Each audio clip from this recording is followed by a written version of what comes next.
Oh my dear fucking god. I cannot believe I wasted 20 minutes of my life while I was rendering another video to watch this bunch of crap.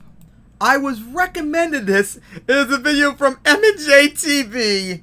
And oh Jesus Christ, it was a video on will Pokemon Sword and Shield be bad? And I had low expectations, but oh boy, it was even worse than I thought. So many terrible excuses he made in that video, as he was talking about the three main criticism of the game, which as he had listed right there in his still: no national dex, the graphics, and lack of advancement, which I didn't even know that was really a thing. But I wanted to get into it, because it got me so fucking mad watching that video. So, off to the first topic, which was the no national dex. But the public outcry against this went a lot farther than just, oh, this stinks. Many people legitimately believe that the games will be completely ruined by this lack of Pokemon. Well, yeah, that is the case for a lot of people. Them not having the national dex does make the game officially suck and not want to play it. You can't fault people for feeling that way. They are correct for feeling that way too. If it's something that they care very much about, you can't fault them for feeling that way. They also say that the fact that Game Freak wasn't able to get all the Pokemon in, since the process is as simple as just retexturing models that they've already made, that's a bad indicator for how Game Freak handled the game and their time during development, which doesn't bode well for the quality of the final game. And that is actually a very good argument. Remember, they had up to 2 to maybe 3 years to make this game. 2 to 3 years. They had all the time in the world to add everyone in there and do all the animations and the retexturing and yada yada yada. They had all the time in the world. And if they don't add all that in there, then that says a lot about how the game could easily be really bad. So again, that is correct to point that out. Let's first address the claim that the lack of a national dex specifically will ruin the game. By the way, one little nitpick about this whole national dex thing: we haven't actually had a national Pokedex since Gen 6. There is one in Bank, but in the Gen 7 Alola games, while you could transfer any Pokemon in, you don't get a Pokedex entry. Yeah, that is indeed a giant nitpick. I'm sure you know, because you indeed said it was a nitpick. You know damn well when we mean by the no national dex, we mean not every Pokemon being in the game. And also, I didn't actually even know about the Ultra Sun, Ultra Moon not having the national dexes for all the non-Alola Pokemon in them. I didn't know about that because I don't pay attention to the Pokedex entries whatsoever in the Pokedex at all. But that is really bad of them not to include them in there. All they had to do is literally copy the text from older games, and that's it. That's all they need to fucking do. They don't even need to rewrite anything. Just copy the text, text from the previous Pokedex entries. That is it. So yeah, that's actually really bad for them to take them out, even though personally I would not care about the national dex entries being in there, because like I said, I don't read the Pokedex entries. I think claiming that not being able to bring in half or less of the total Pokemon completely ruins the entire game is a dramatic exaggeration. The vast majority of people assemble a totally new team when they play through from within the game itself. Well, no, that is not the case for everyone. Not everyone's going to use a whole brand new team literally every single damn time. But there are other more important things to this topic. Like he actually brought up at the very beginning of the video, which I didn't show, about like people wanting to bring their old Pokemon, import them into the games, and people bringing in competitive mons into the game as well. That is a very good, compelling reason why they should be in the games in the first place for those two alone. Now, of course, there's other arguments too, like, what if maybe in the future we can hack the games with Action Replay or some sort, or emulate or whatever, and we want to do, like, randomized games completely, or Nuzlocke and all that crap. All of the Pokemon should be in the games when you think about it that way too. And of course, let's not also forget, maybe, just maybe, people want to do a game with a unique team. I mean, that is the case too. I've done that too before myself for playthroughs and series I've done the last few years or so. So that is a thing, and that's a good reason right there why every Pokemon should be in there. Even if you're disappointed that you won't be able to use your favorite Pokemon on your playthrough team as you play through the main story, That's simply something that's been a reality of Pokemon for a really long time now. There's no way they can fit the hundreds of Pokemon into a singular playthrough before beating the league. There's just simply too many of them. Are you forgetting about Action Replay and other cheating devices? And also people train from games that they've already beaten too? I mean, those are options too, or at least historically as well, so no, that wasn't always the case. And second of all, this is pretty much a straw man. I don't recall anyone saying pretty much that all the Pokemon should be available to catch in the main story, or even catchable in the game itself. They should still be in the game coded. That way, if you want to trade or import or cheat or whatever way you want them in there, if you want them, you should be able to get them in the game. But also, even though I and many others weren't necessarily asking that all the Pokemon be available to catch in the playthrough or main story part of the game, it is possible, it is indeed possible for them to add all the Pokemon there. Look at all the fan hacks that people have made for like Heart Gold, Soul Silver, Platinum, Black, White, Black 2, White 2, where you can literally catch all the Pokemon available in those games at the time. You literally can do that. So technically it is possible, they just don't want to because they want you to buy other games and they want to make you pay money to import them in now. But technically it is possible for them to do so. And us fans proved that wrong. Therefore, the transferring in of older gen Pokemon is something that likely wouldn't occur or be relevant until after you've defeated the Pokemon League. Therefore, claiming that the entire game is ruined when the vast majority of the main story is unaffected is a bit far-fetched. Ah ha ha ha ha ha, very funny Poke pun you did right there, how clever.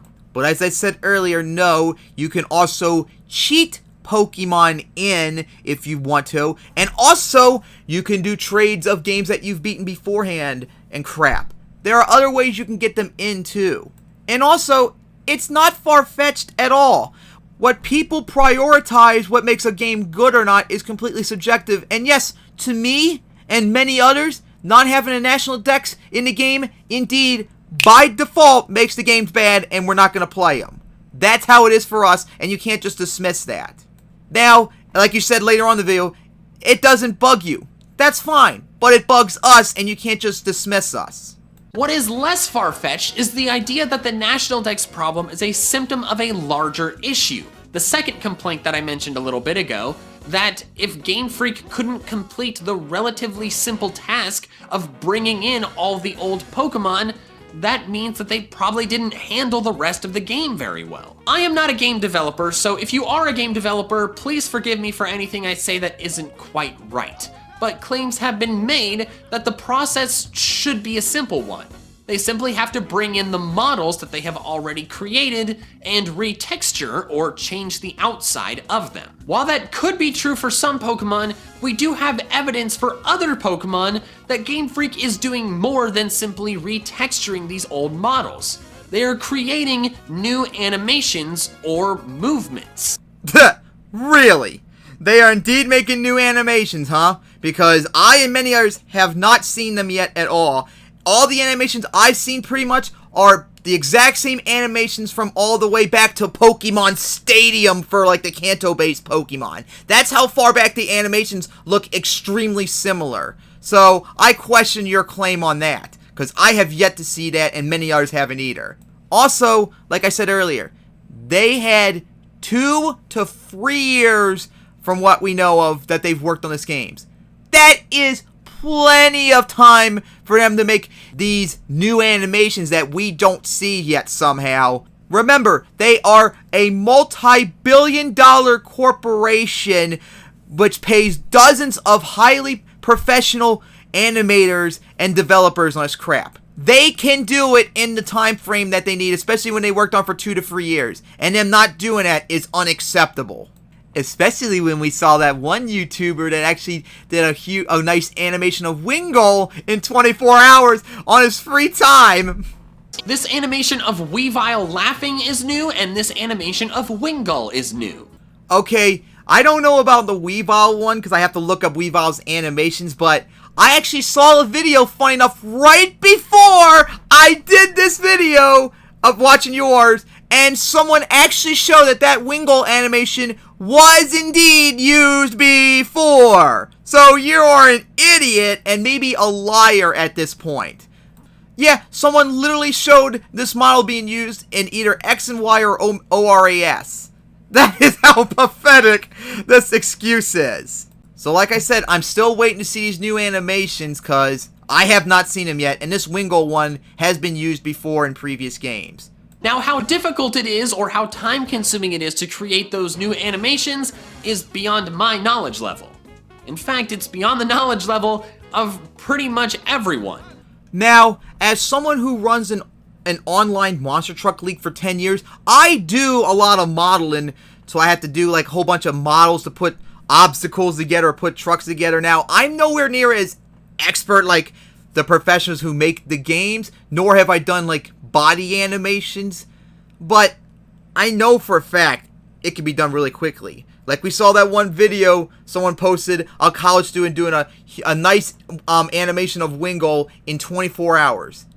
If he can do it, then dozens of very professional, well-paid developers on a video game franchise that is multi-billion in revenue, they can do it, all of them, very quickly. And must I remind you, remember, 2 to 3 years of development we know they had. 2 to 3 years. They had plenty of time to do that. Another thing to consider is that there's gonna be a butt ton of Pokemon. While we don't know how many new Pokemon we're going to get, we do know we're gonna get quite a few, meaning that the total number of Pokemon models is gonna surpass 1,000. The number of species isn't gonna surpass 1,000, but with all the different Mega Evolutions, Alola forms, and other form differences, the number of different models is easily gonna pass up 1,000. I like how people in the comments of your video pointed out to you that there is no Mega Evolutions in the game. Those were taken out, remember? You dumb fuck. And I don't know about Alolan forms, since I don't think I recall seeing any of the trailers. And I wouldn't be surprised if they're gone too, since they took out the Z crystals and Z moves. But who knows? And I extremely doubt we're going to get a butt ton of Pokemon. Remember, they still have yet to include enough Pokemon the last 2 generations to equal what Gen 5 did. If we get 100 new Pokemon, I'll be stunned. I expect more like between 70 to 90 like it has been the last 2 generations. It most certainly ain't going to be 1,000 species, because if they got to 1,000 species, that would mean this generation would have to have at least 180. Now, I would like to see 180 Pokemon, but I highly doubt they're going to do that. But again, like I said before, all the previous Pokemon, they pretty much use the exact same animations. They're not making any new ones, and if they are, they don't fucking need to. They can use the same ones, just retexture them. That is it. That is it. That is it. So the bottom line about this whole Dexit situation is that it is a very understandable and fair thing to be upset or disappointed about. However, it's probably not gonna ruin the entire game, since it doesn't have a massive effect on the gameplay experience as a whole, since we're still gonna have a ton of Pokemon available in the game. And if you think the fact that they weren't able to do all of this is a bad indicator for the rest of the game, just keep in mind that it's probably a much more time-consuming process than you originally thought. Oh my fucking god, I'm gonna kill myself if you keep making this shitty argument. How many times do I have to point this out, and others too? They've made the games for 2 to 3 years. That is plenty of time for them to fucking do it. And likewise, I keep saying over and over again, they are not doing any new animations. If they are, they most certainly haven't shown them yet, because all the animations I've seen so far, except maybe that Weavile one, have pretty much been exactly the same for all the older Pokemon. I'm getting sick and fucking tired of having to keep making the same argument to point out to you over and over and over and over again. God damn, it's fucking annoying. Alright, and then he wraps up the National Dex thing by talking about the solutions, which both of them are very problematic.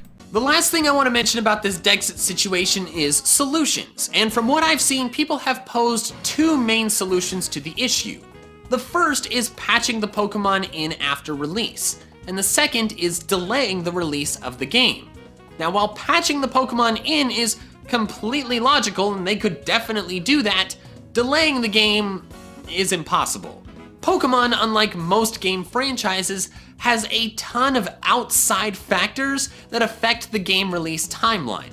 There's the TCG, the anime, merch, and plenty of other things that depend on when the game releases. So, for Pokemon specifically, a game release delay isn't possible. Oh man, I got a lot of things to talk about here. First, I'm going to stick to the patching, because it's a short-term fix, however, it's a long-term disaster and a terrible idea to do patching. Now, like I said, short-term, that would be an immediate fix, but you have to think of it long-term. So think about this. What if 10 to 20 years from now, when the Switch is no longer supported and all the services, like the internet servers and all that crap for Switch, are gone and no longer supported? What can someone do then if they want to play the game or start a new game, but they can't get the Pokemon on there because they can't download them anymore because the servers are gone? What are you going to do then? What are you going to do then? This is why patching into games is a terrible practice in the video game industry that needs to die permanently. The game needs to be finished 100% before the game comes out. And that's where we get into the next topic of delaying. That's one reason why I push delaying over patching, because of the thinking in the future.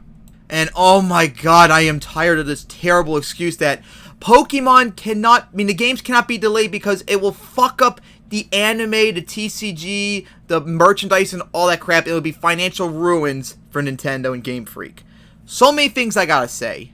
First off, you do know that the merchandise sells more than the video games themselves. More. So it's actually the merchandise that keep the Pokemon franchise going more in terms of financial heights to make it the biggest franchise in the world. Not really the video games much anymore. So I don't think it being delayed would really hurt it whatsoever. Two, particularly in the West, Pokemon has never really historically been tied in together around the same time. The only time Pokemon historically was on time with everything was in Japan. And I don't know about the TCG, but I know for the animated video game releases when they started. And I'll explain them to you. So, first we got Kanto. The anime came out 20 days before the game came out. Then in Gen 2, the anime came out a day before the games came out. And then we get to Gen 3. Oh boy. The anime for Gen 3 did not start till almost a year after Ruby and Sapphire came out. Almost a freaking year! Because remember back then, the anime was behind by over a year when they translated it. Now it's only like 3 months or so. So it took a freaking year almost for the anime to air here when Ruby and Sapphire came out. Did that affect the series financially? No. Diamond and Pearl, when the games came out here, the anime aired a month after the games, month after the games came out. Black and White, the anime aired actually a month before the games came here. And then X and Y, the anime aired 3 months after the games came out. And then Sun and Moon, I think the anime aired here 2 months after the games came out. All these videos, anime releases, I'm talking about the actual anime, not like the previews, which they always aired the first episode or 2 of the anime around the time when the games come out. I'm talking about the actual anime when they started coming out regularly. So when it comes to the anime and the games in the West, no, they were a lot of times were not at all synced together, and it did not hurt the franchise. And then about if we delay it, it'll financially hurt the games.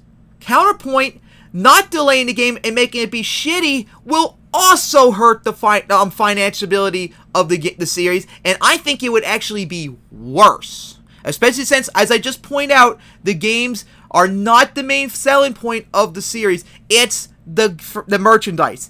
The anime could come out, the TCG could come out, the merchandise and all them could come out, but the game could be delayed a few months to a year if needed, and I think it will be just fine. And in fact, I think it would be better for them financially because the game would be better and that would make it sell better. And I would most certainly buy it if they fixed it to what I need it to be.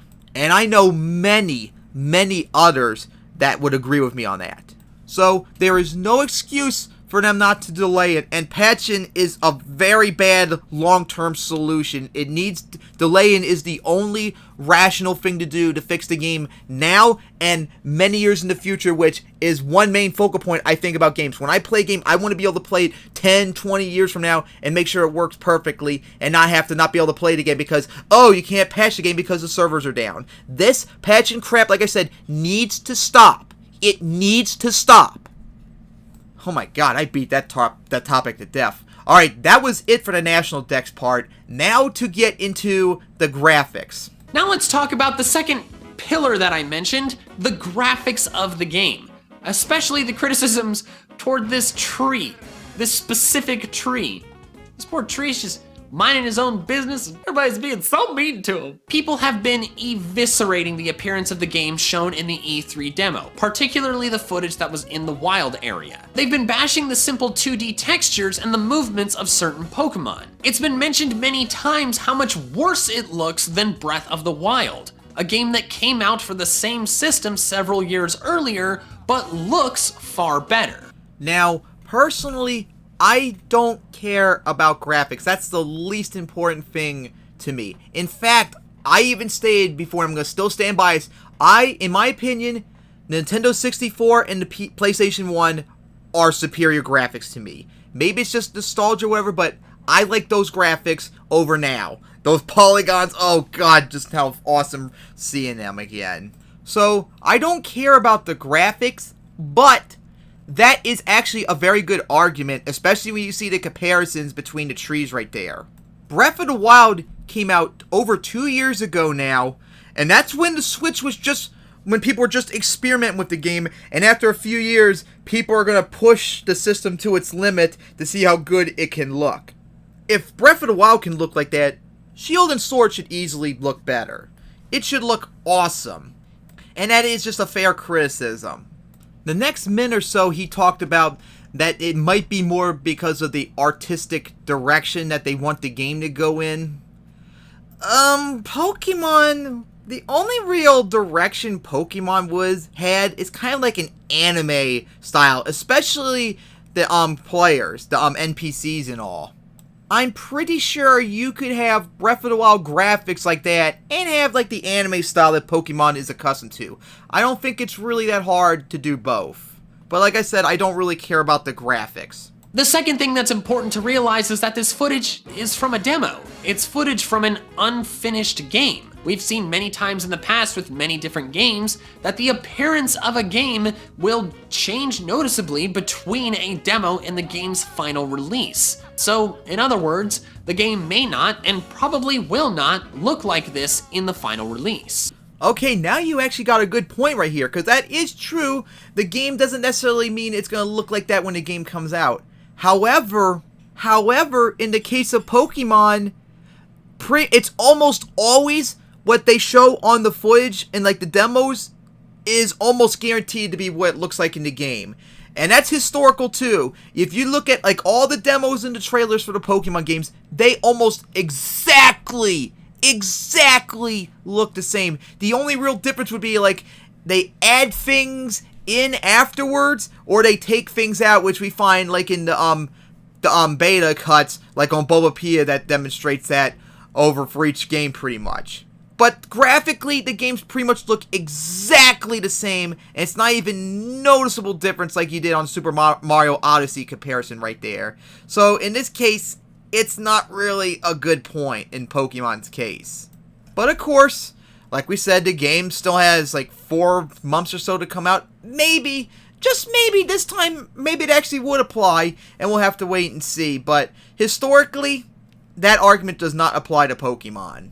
Another important thing to note is that the developers of Pokemon have to spend a lot more time on the creatures and models of said creatures than the developers of a game like Breath of the Wild do. Pokemon has hundreds of different creatures that they have to deal with the models for, plus all of the people in the game too, so to me it makes sense that they don't have as much time to spend on the environment itself.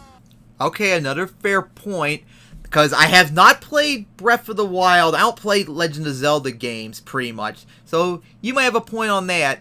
But I do know, because I have played older Legend of Zelda games, and I know there are a lot, and I mean a lot of characters and bosses and enemies in those games. Probably not around the same number like in Pokemon per se, but it's a pretty damn good amount. I probably need to look up in total how many character models there are in Breath of the Wild, but I'm sure it would be a lot of them, and graphically looks much better than Shield and Sword, so my argument still applies. If they could do it on there, they can do it on Shield and Sword too, and still focus on the Pokemon too. It shouldn't be that hard to do, especially when they had 2 to 3 years of development time. I also wanted to mention, I've seen people criticize how Wingull moves in the wild area. It's supposed to move like that. Wingull pretty much always flies with its wings just straight out, so that's not an animation problem. That's just what Wingull does. Okay, I know I'm going to add realisticness to this, which is really silly in a game, but I'm still going to add it anyway. A bird in midair, staying still with its wings out, that is unrealistic. They have to flap their wings in order to keep their elevation up. But also, Wingull has had its wings like closed in numerous times before, like in Pokemon Ami and all that crap, so it's not like Wingull can't do that. Come on, man, you gotta realize how silly that looks for a Pokemon, a flying Pokemon, to sit midair, not moving, and somehow still flying. Maybe they should have them like perched in if that's gonna be the case. Also, I've seen people make fun of the double kick animation just being, you know, hop up, and then 2 footprints on the opposing Pokemon, and that is a criticism that I think is fair. Double kick has had a bad animation for a long time, because we know they can do animations where the Pokemon goes over and touches the other Pokemon, like with acrobatics or fly, so I do wish that they'd do a better animation for double kick. I understand that me explaining all of this probably comes off as me trying to defend the graphics of the game, but that's not my intention. I'm just trying to inform you as to the reasons of why the game looks like it does. If you aren't okay with the graphics despite all that information, that's totally fine. That's your call. And like I said before, I don't care about graphics, but your arguments just were not convincing for me, and your information was really, really not good, considering the historical precedent for Pokemon. And then we get to the final part where he talks about the advancements of the game, which, funny enough, I'm going to actually strongly agree with him probably on this topic, while also strongly disagreeing with him at the same time, which is really weird, but you'll see what I'm talking about. The final pillar that I wanted to discuss is evolution. Not Pokemon evolution, but series evolution. The Nintendo Switch has been out for a little over 2 years now, and 2 games that came out in the first year of its lifespan, Breath of the Wild and Super Mario Odyssey, are widely heralded as masterpieces. Not only because they are excellent games, Breath of the Wild is my favorite video game of all time, but because they made massive leaps forward for their particular series. Because of the precedent that those 2 games set, many people developed the expectation that Sword and Shield would be similarly groundbreaking. Now, Pokemon Let's Go were the first Pokemon games on the Switch, but pretty much everybody understood that these were tide us over until Gen 8 games. Sword and Shield were the games that for many were supposed to revolutionize Pokemon, since they were a new generation of Pokemon on a home console for the first time ever. But from what I've seen, that's not gonna be the case. Sword and Shield are not going to be revolutionary, at least from what we've seen so far. Now, that's not to say that the series is regressing. I've seen some people say that Pokemon is regressing. That's just simply not true. The games are moving forward. But here's the thing. I and many others don't like and agree with a lot of the changes they have done. So in our eyes, them moving forward is regressing the series. So they are correct to say that Pokemon is regressing in that regard. Think of all the new features they're adding. Cooperative multiplayer with the max raid battles. I don't give a fuck about that feature, so that's not impressive to me, and I will try as best as possible to do it as little as possible. So that's not valuable to me. The open world area of the map with the wild area and the free moving camera as well. That is probably something that the vast majority of the Pokemon community likes, and I like it too. The dramatically improved graphics over the 3DS. Wait. Remember what you said earlier about graphics being subjective? Well, guess what? Not everyone agrees about the graphics being better. In fact, I still say the 3DS graphics are way better than the Switch graphics so far from what we've seen. And of course, I still say earlier that Nintendo 64 and the PS1 graphically are better in my eyes. That is completely subjective. There is no objective better graphics. It's completely up to what we view as good. And you just contradicted yourself from what you said earlier. And the ton of new Pokemon we're gonna get, which is always great. Okay, unless you have leaks from Game Freak, you don't know at all how many Pokemon we're gonna get. We have no idea. How many we know so far? Like a dozen or so? We have literally no idea how many they're gonna be. But I'm pretty confident it's not gonna be like 100, let alone 180 possible to get to 1,000. If I'm still saying it's gonna be between like 70 and 90 like it's been the last 3 generations. If it gets up to 100, I will be very surprised. But we have to wait and see. So I would not say we're going to get a butt-ton new Pokemon yet until we know for sure. So that was the end of his argument about how Pokemon is moving forward. Now, there is a cost-benefit analysis to this. So yeah, I would like more Pokemon, and I do like the open world and all that crap. However, I do not like Dynamaxing. I do not like the raid battles. I don't care about the graphics, but I think the people that complain about them have a very good point over them. But of course, the main issue, no national decks. See, those things that I just listed, I think cost way more than the benefits and improvements of the game, and therefore, the game, in my eyes, is bad. I think Dynamax and the raid battles is stupid as fuck, but I could tolerate them. I cannot at all tolerate the national decks being gone. That is a non-negotiable. That is a deal breaker. And I would personally boycott the game over that issue alone. But now we get into the part where I probably would agree with everything he said. But it's not a massive leap forward. From what we've seen, Sword and Shield seem like they're gonna be formulaic Pokemon games, albeit with the large amount of new generation improvements like we've seen with every new generation of Pokemon. For many people, that's completely fine. They have a passion for Pokemon and the formula that Pokemon games follow.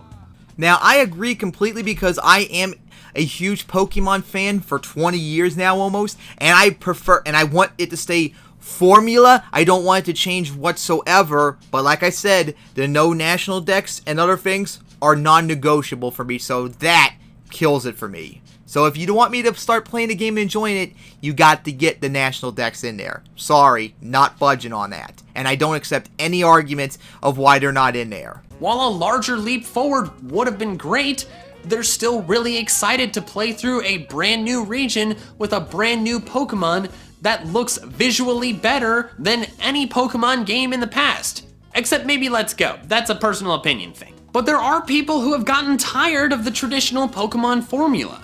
They wanted Sword and Shield, the first new generation mainline Pokemon game on a home console for the first time ever, to bring huge change to the series. They wanted to see it be completely open world, or not have turn-based combat, or have other really dramatic changes. And to all of you that want those changes, especially the changing the turn-based part of the game, fuck you, absolutely not. They cannot make those changes. That was terrible. And likewise, with no national decks, if they got rid of the turn-based part of battling, that will be another deal breaker for me too.